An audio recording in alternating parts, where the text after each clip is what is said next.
Great. And there's no. Of course not. Okay. Okay.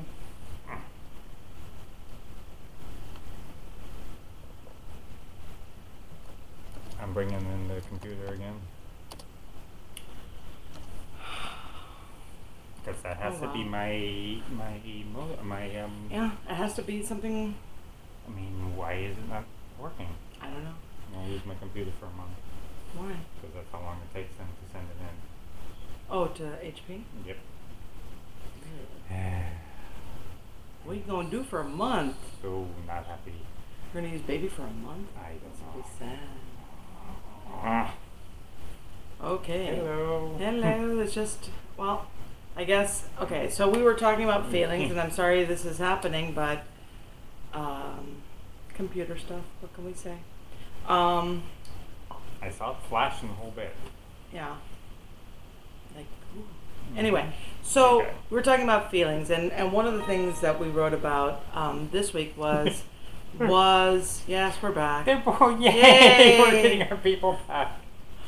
Okay, so we were talking about feelings. Okay, there's a universality to feelings. We know that a smile in the Congo is the same as a smile in Newport Beach. We know that the look of anger, in Siberia is the same as in China. It's all connected. And, I wrote about the plastic bagginess feeling on Monday. And this came from the song, the Fireworks song by Katy Perry. And my daughter and her friends were making fun of the lyric. Do you ever feel like a plastic bag?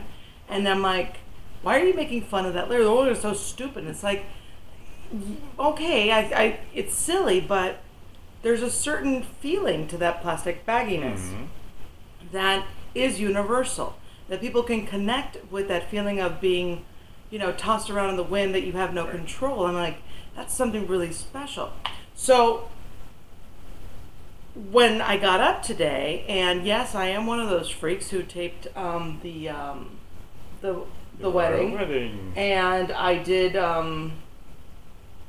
did watch it this morning when I got up, because, well, one, I watched when Diana and Charles got married, and I remember watching that. I remember that very vividly as a younger person. I wasn't a child, but I was a teenager when the royal wedding happened, the first royal wedding happened, and well, actually not the first, but Charles and Diana. But I remember that really clearly, and I remember being part of it. Okay, and when I'm saying being part of it, it's not like I was invited to it. It was a specific moment in human history. Okay, and a lot of people have been saying that, why are you going to watch this? It's so stupid, not directly to me, mind you, but, like people have been writing about how stupid it is and the pomp and circumstance and why people are getting so involved in it. Well, here's the thing. When you walk through life thinking that you are this independent organism that chooses to interact with other organisms, and there's absolutely no other connection but that what you allow to occur around you, then okay, you're right, it is stupid, because it really has nothing to do with you. Two people in England have nothing to do with you. However, if you operate in your life as if you are connected to human beings, if you operate in your life with a feeling that in somehow spiritually or metaphysically, you are connected somehow, there's like a thread, or you could look at it as Jungian and sharing a collective unconscious, then you realize that major events like that are something very powerful for humanity. I'm watching it this morning, and Paul's looking at me, he's like, why are you crying? I'm like, because this is a big deal. It's not, I'm shit. I've been crying for weeks now because of all this moving stuff, but there was, the emotion elicited because I saw their mother get married.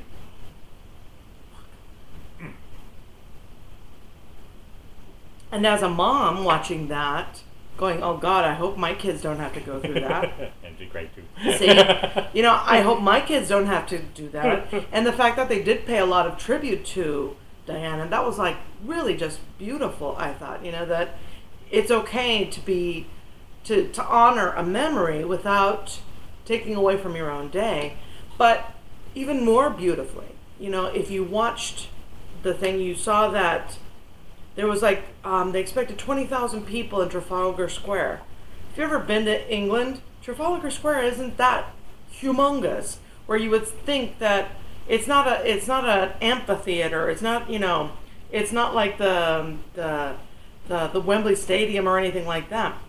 It's basically just like one of those rotunda thingies with something in the middle, but people blanketed that area to watch the Jumbotron, to watch the wedding. And then people lined the streets just to catch a glimpse of them riding by. And not only that, you have 2 billion people watching it on TV and on the internet. And then as we're talking about it, I'm like, this is like when people watch the Olympics. Why are you moved by the Olympics? Because it's a human experience. It's like all these nations coming together for, a couple of weeks to celebrate, athleticism, to celebrate, the best of the human body, okay? But in this case, and I think that it's even a more profound case, you've got 2 million people watching and cheering on two people vowing to love each other forever. Mm-hmm. I think that's even more impressive than somebody watching somebody kick a goal, because one thing is watching competition. Now, don't get me wrong, I love watching that stuff. I'm not beyond that, okay? But I think it's more profound, the fact that these two people deciding to get married has such an effect on humanity. That is a hopeful effect. That's like, it's kind of like being an American and saying, making a reference to Brady Bunch and the other person not understanding it. Like, what are you talking about? And you're like, and you almost feel like, okay, this person must be an alien. This person doesn't get it. Mm-hmm. This person isn't human. This is one of those moments where years from now, you're going to be like, oh, remember her dress? Or remember how nervous he looked, and that first kiss that they had was so brief, and then you see that he realizes that wasn't enough, and he kisses her again. That was beautiful. That's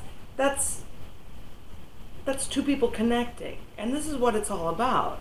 Yeah, if you listen to the wedding, there was a bunch of things in the wedding that I really didn't like, and some stuff that the priest said that I thought was kind of stupid, and but that's a celebration of love. It's a celebration, it's a world celebration of love, and for that reason, I was profoundly moved by the experience, and that's a feeling shared throughout the world. That is something that changes the collective unconscious. Much like, why do we feel so strongly about Diana? Diana didn't really speak much, people. Have you ever really thought about that? Have you ever thought that it's not like it was after she got divorced that she actually started speaking. But we had this like affinity to her because this was one of the first global love moments where you watched people getting married globally. That was like the first time that ever happened. When Prince Charles' mom, when Queen Elizabeth got married, there was a good chunk of the world, but it wasn't the whole world. Now, this was the whole world. That's why Diana had such an impact on people. She didn't do anything amazing until after she got divorced. Mm-hmm. And then after that, then it was like, oh my God, she's the people's princess. But it was that I got to share this with you. I got to share that experience with you. So that's where I am. Mm-hmm. So you had your feelings. Go ahead. Well, no, actually, I want to take some of the things you said and really kind of break them down a little bit, because one, when we're talking about feelings, one of the big themes here is that feelings are universal. They are collective. So the fact that we're all watching the royal wedding and that people are having reactions one way or the other, whether they're crying or doing the, oh, well, this is stupid. There is an emotional reaction by this, and it's a collective one. It is something that, was it 2 billion people were watching? Right. So this is a huge collective moment, of emotions. The second part is that I think I tried to do this in the last of these shows before the computer broke down in the car. I said, I can make a pretty good case that there's really only one emotion, and that emotion is love. And then everything else is a reaction to that emotion. Fear is a reaction to losing love, things of that sort. So to be witness to somebody getting married, where the idea, the hope of it is that these people are in love, and that you are connecting into that piece of emotion, that's pretty significant. Now, as far as the things I was saying earlier, some of it does. I think some of it kind of falls into a male female perception thing. One of the things that we've kind of talked about in the past. I don't know how much we've gotten into the idea of women, like dying and becoming something else when she gets married. Oh, Psyche? Yeah, I know. Oh, we've talked about Psyche. Okay. No, we've talked about Psyche and Eros. I don't remember how much we've... No, we have. We've I know talked you about and I have. Whether or not. Okay. We know. Okay. Go ahead. So, from a female point of view, the filter that they're seeing it through is that they're seeing people who are, in essence, dying and creating something bigger. And that this thing that is being created is so big that it is going to ripple through our world for all of our lifetime. Right. That's huge. And it is a valid perception. It is a very valid, very important perception. And it has nothing to do with who they are. No. It has nothing to do with him being maybe the future king and her being, his queen. It doesn't matter. That really is like secondary and actually even tertiary to really what's going on. And, in many things I am cynical, and I know that. When it comes to the human experience, when it comes to love and things like that, I bristle at cynicism. I get pissed with cynics. I get that, and it's anger from the idea of being so sad that there are human beings like this in our world that can shit on something so beautiful. You got to see, if you watched it, you got to see every single emotion splayed out, in that thing. You got to see her face when she's standing there and her sister is fixing her dress. By the way, lovely dress. I love the dress. I did too. It was great. You got to see all the emotions in her face. She's talking. You could see the she's excited. She's anxious. She's happy, but there's also a sadness there. And in fact, while she was walking down the aisle, she did cry, and I did caught you, and she cried, and then right there, as a woman to another woman, I connected with her because her crying was for like 2 seconds. It was like this, oh shit. And you see her like kind of break down, and then she, pulls herself together. I did the same thing when I was getting married. Yes, you did. That I was walking down the aisle, I'm smiling. I see somebody, and I oh shitted. And I went, oh God. And then tears, and then up. I'm fine. And of course, that 1 second, somebody took a picture of it. I'm like, no, that sucked. But gotta get the cry part. Yeah, But anyway, then I didn't cry through the whole thing after that. Not 1 second. And, I know, and even as a woman, I connected with that whole, let's just get through this part. And you could see that both of them are really like, let's just get through this part. And, I've always find it sad that, and I'm just going to go and ramble here because, hey, my show, fuck off. That computer could break down any second.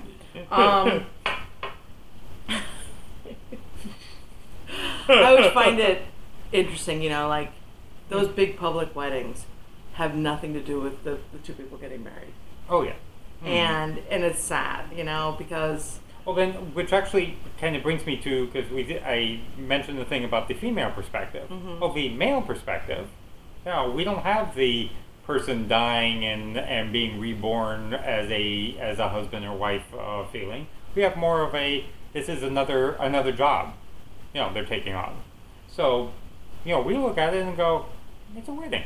It's a big wedding. It's a lot of people there. It probably was relatively difficult to organize all that at the park. Parking must have been a bitch.